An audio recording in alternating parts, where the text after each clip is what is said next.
Hey everybody, it's Bo Beery with Coldwell Banker Commercial. Today we're going to be talking about whether or not the price you'd like to achieve, whether it's possible, what you have to do to make that possible, and if it's not possible, then what? All right?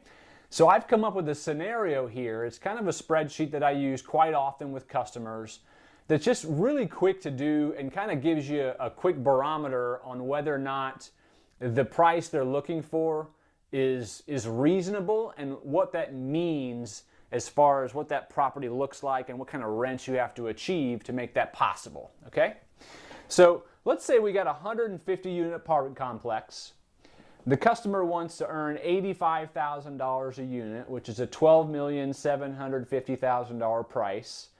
The current net income is only $415,000, which is a 3.25 cap rate right now. Now, unless you're in New York or Boston, that's probably not going to be possible. I'm in Florida. Those certainly aren't cap rates that trade on a regular basis. But maybe there's a story that can be told here that there's a value add in the future and that someone may pay this. So let's figure out what that has to look like, okay?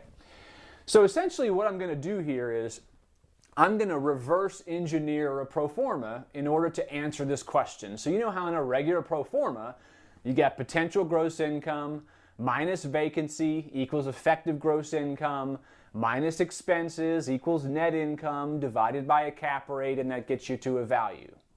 So we're going to go in reverse to get to a picture, okay? So let's say that the market cap rate for a property like this is 6%. That would mean we need a net income of $765,000 based on the price you want, okay? So then we got to add on expenses in order to reverse this pro forma, okay? So you're going to take your actual expenses and you're going to adjust them a little bit to make sure they look more like what the buyer is going to evaluate it as, right? Because the buyer is going to have a little bit different expenses than you are, and their lender is going to evaluate it the same way as well. So you're going to take your actual expenses, make sure you adjust for property taxes based on that new value. You got to make sure you have management fees in there in case you're managing yourself. You got to have a reserve factor in there. You got to make sure you have insurance in there in case you're self-insuring.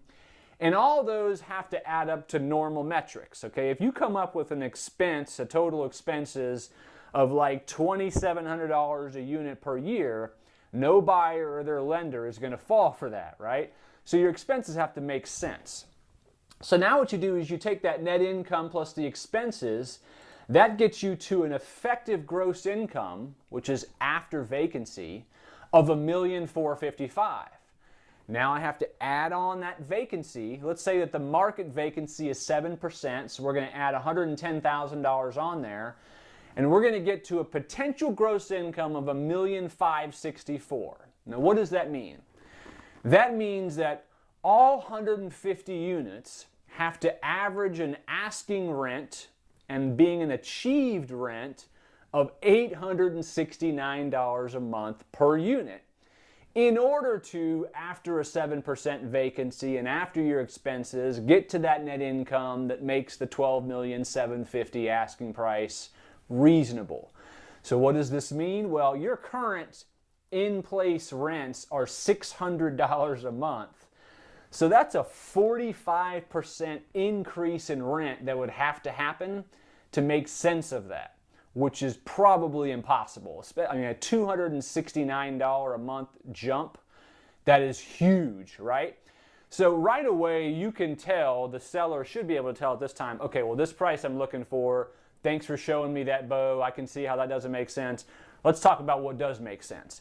That's the kind of conversation I hope to have when something like this comes up, right?